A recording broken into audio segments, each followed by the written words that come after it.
Capricorn, kamusta kayo? Hope you're all doing well. And maraming salamat for visiting my channel, 1111 Pinoy Tarot. This is a general reading, not a one-to-one. So, hindi po lahat ay nakaka-resonate. However, you can watch your moon, rising, and Venus placements. Dahil minsan mas nakaka-resonate kayo doon kaysa inyong sun sign. At nakakakuha din kayo ng mga dagdag na mensahe para sa inyo. Please subscribe, like, comment, and share. And please tap the bell for updates, Capricorn. Maraming salamat. Let's see what are the energies and the messages for you. Ano yung mga gabay or insights na para sa Capricorn? Capricorn, paparating na mga messages or energies and gabay for Capricorn.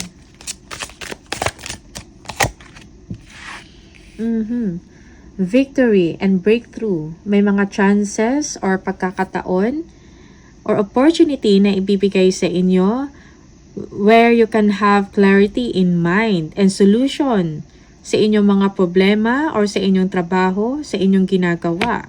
Okay? Yeah, 3 of Wands. Abundance. Kailangan mo ng pasensya sa ngayon, Capricorn, sa mga nangyayari. But things are looking great. Okay. 7 of Wands. Yeah. You don't want to be distracted. You are protective of yourself or sa mga nangyayari sa inyo, sa kaperahan mo, sa work, at even sa energies. Okay. You don't want to be bothered or distracted. Yeah, yung iba sa inyo, may mga information na hindi naman nakakatulong sa inyo. Okay? Or merong mga attacks, spiritual or energies, attack sa inyo. And you don't want it. Okay? You want peace. Okay. 9 of Swords. Okay? May mga worries kayong naisip. You feel na wala ng walang pag-asa or wala kayong positive na nakikita sa inyong sitwasyon. Okay? Meron kayong mga naisip or gumugulo sa isip ninyo. You need rest. Capricorn. Okay? You are over-worrying over something. Okay? And minsan, yung mga mino-worry natin, they are also unnecessary or hindi kinakailangan. Sinistress mo lang din ang inyong sarili. Okay? You need action. Okay. There will be gatherings, celebration. Okay? Napaparating sa inyo. Maybe this is get-together. Reunion. Okay? Pagkikita with friends. Yeah. Maybe this is birthday. Okay? Upcoming birthday or mga events kung saan merong pagsasama-sama, merong mga food, okay, drinks, pag-uusap, maybe announcement of something good or good news. 2 of Cups, forgiveness, okay, and closeness in the relationship.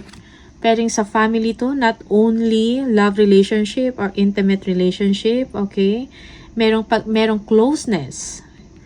Family members or partner man to. Yeah. 8 of Swords. You are lacking confidence within yourself. Okay? You are not confident of your situation, Capricorn.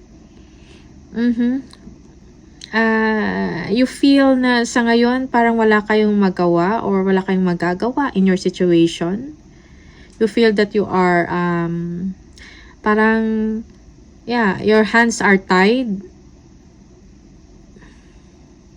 You are not believing yourself. Okay? May mga self prophecies kayo. Okay? Limiting beliefs sa inyong sitwasyon. Okay? Yeah.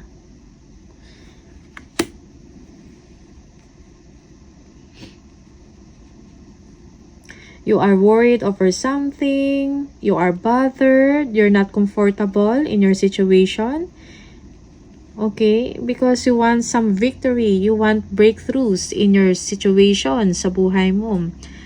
May kinalaman sa finances, sa trabaho. You need peace of mind, Capricorn. Yeah. Yung iba sa inyo, mayroon kayong projects na ginagawa, pero it seems na parang nahihirapan, nawawalan ka ng pag-asa sa inyong ginagawa, sa proyekto mo to or sa trabaho. May mga self-limiting beliefs, okay?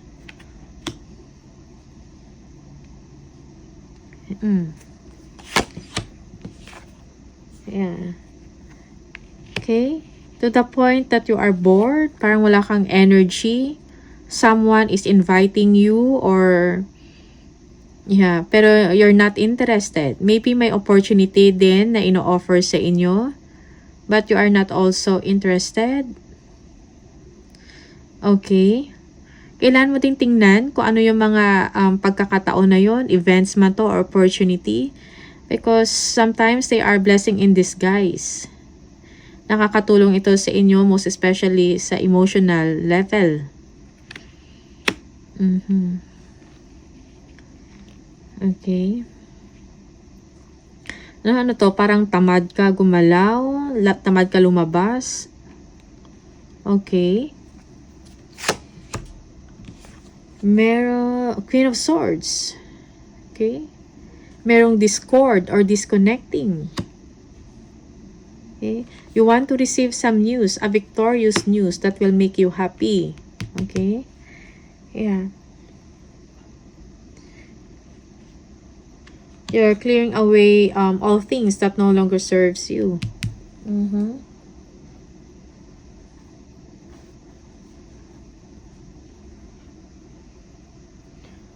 All that no longer serves you. Parang ayaw mo na nun. You know what you want. Okay? You know what you want. Parang nakafocus ka kung ano talaga yung goal ninyo. Ano yung target ninyo. Maybe sa work man to or sa direksyon ng buhay ninyo. Okay? Yeah. Let's see. Tingnan natin. Ace of Swords. Right, may Ace of Swords.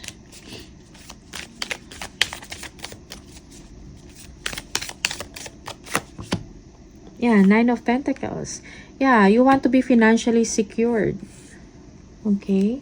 You want to be financially secured, and independent at the same time. Okay? Or gusto mo sufficient ang inyong sitwasyon, most especially sa kaperahan. Okay? Yeah, for some of you, you are nasa ganyang direction kayo. You just have to be patient right now of your situation. Okay.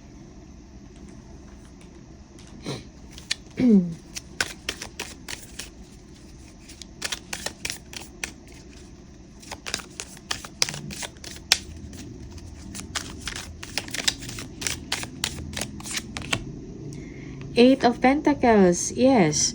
Yung hard work ninyo will be rewarded. So, parang pasensya lang kayo ngayon sa inyong sitwasyon. Pahabain ang pasensya. Okay? Abundance is coming for you. Okay? You will be grateful sa mga nangyayari sa inyong sitwasyon. Okay? Things are looking great for some of you sa inyong work.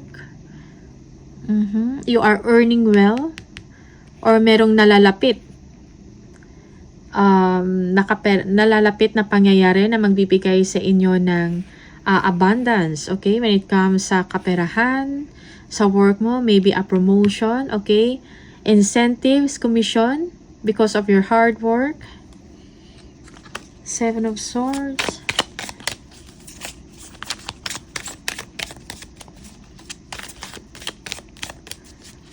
Seven of Swords. Two of Swords. Okay.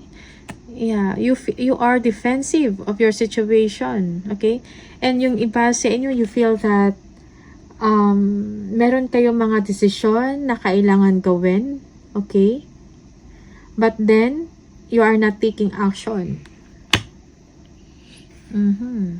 You are pretending, for some of you, that you are okay by being defensive and protective of yourself. Okay?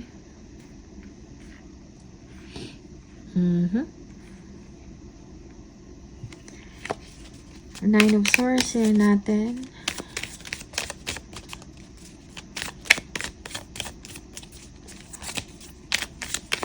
Nine of Swords for Capricorn, bakit? Yeah, Six of Cups. Yeah, maybe you are missing someone. You are missing your family. Okay? You want to see your kids.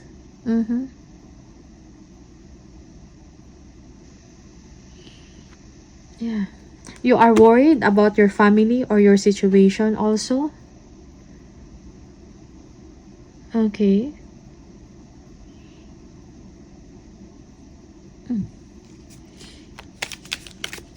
Yeah. Gusto mo magkaroon ng harmony and balance in your situation, in your relationship, okay? Family or partner man to. Yeah, for some of you, someone is coming back or naalala mo yung past people or past experiences, past moments, okay? From your province, or you miss your childhood, and for some of you, there are regrets, okay? You want things to be okay now in your situation.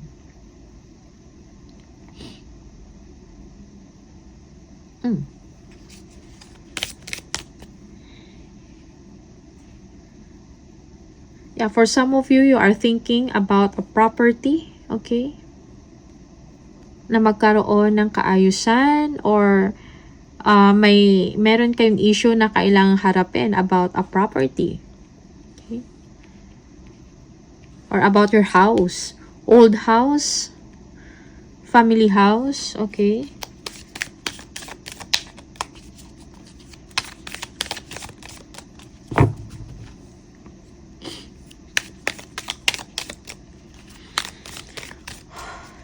Three of Cups. Bakit may Three of Cups?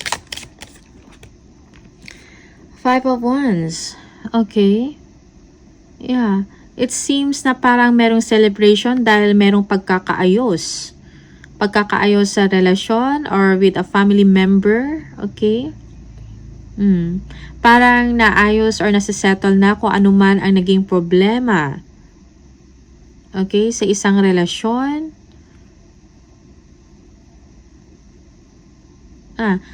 Family relationship or partner man to, okay? Or love relationship, basta merong pagkakaayos, merong celebration, merong get together, okay? Merong alignment of energy, okay? Two of Cups, tingnan natin, bakit may Two of Cups for Capricorn? Two of Cups. Three of Pentacles. Yeah, working together. Cooperation. Okay? Yeah, there is parang magkakaroon ng closeness sa isang relationship. Okay? Working together, coordination. Yung iba sa inyo, there is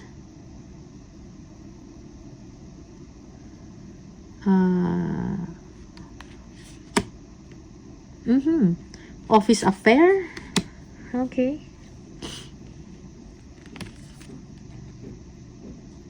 Or partnership when it comes to a project. Okay. Magkakaroon ng magandang relationship, no? Partnership about work or business partner man to. Okay.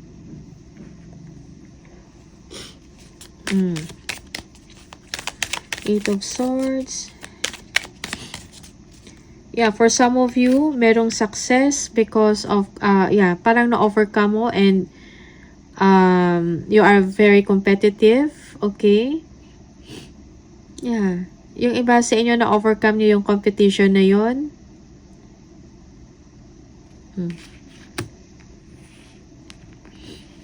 Sa work man to, okay? Something to do with creativity. Okay? Or may natapos kayong trainings. Yeah, and it calls for a celebration. Capricorn. Okay? Tagumpay na pagtatapos ng isang training or ng isang competition. Sorry. Eight of Swords. Anong meron sa Eight of Swords for Capricorn? Three of Cups. Yeah, yung iba sa inyo, negative thinking. Okay? You feel that you're not confident of yourself. You feel that you are left behind. You are competent enough. Yeah. Yung iba sa inyo, you are thinking about a third party. Okay? You are worried. You are concerned about your situation.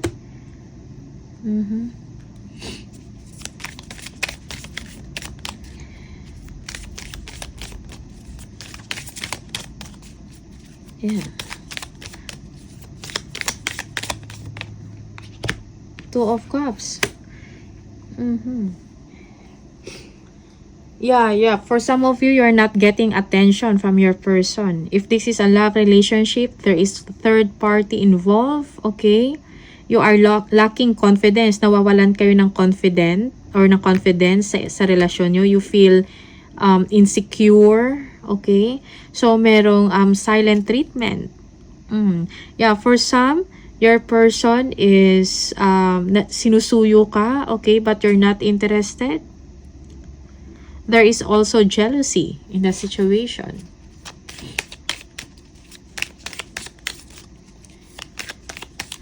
Yeah. Queen of Swords. Let's see. Ano yung Queen of Swords? Yeah. King of Pentacles. Okay. You are overcoming. You will be overcoming challenges, Capricorn, with grace. Yeah, kaperahan. Okay?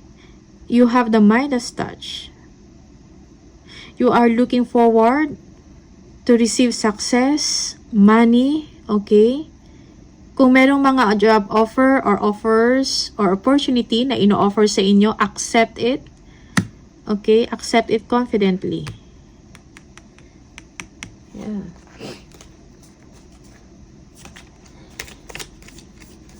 Yeah, you are overcoming difficult times. You will be overcoming difficult times, Capricorn. Okay?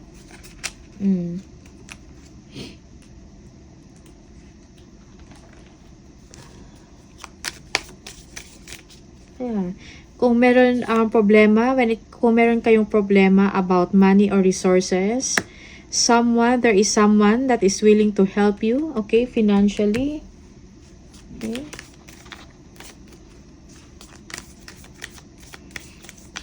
Yeah, if you have a business, your business is doing well or your business is going well, okay?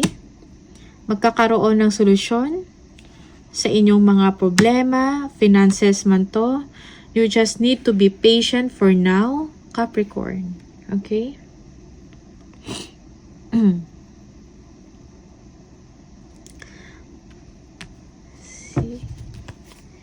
Tingnan natin. Ace of Swords. Breakthrough. Victory for you. May mga solusyon.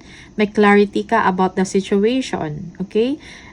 Depende sa inyo. Sa trabaho mo to, sa kaperahan, sa business, sa if you are an entrepreneur, okay, or independent, okay, magkakaroon ng success or tagumpay sa inyong sitwasyon. Tingnan natin. Additional message.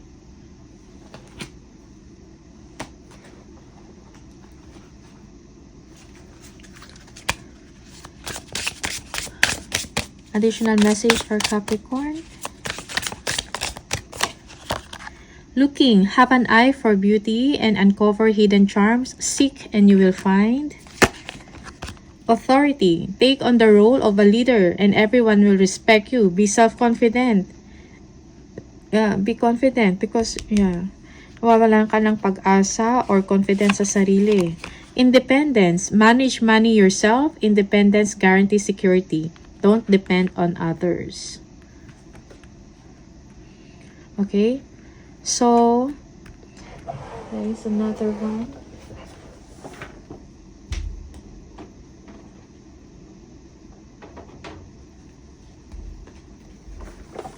Additional message from the angel for Capricorn.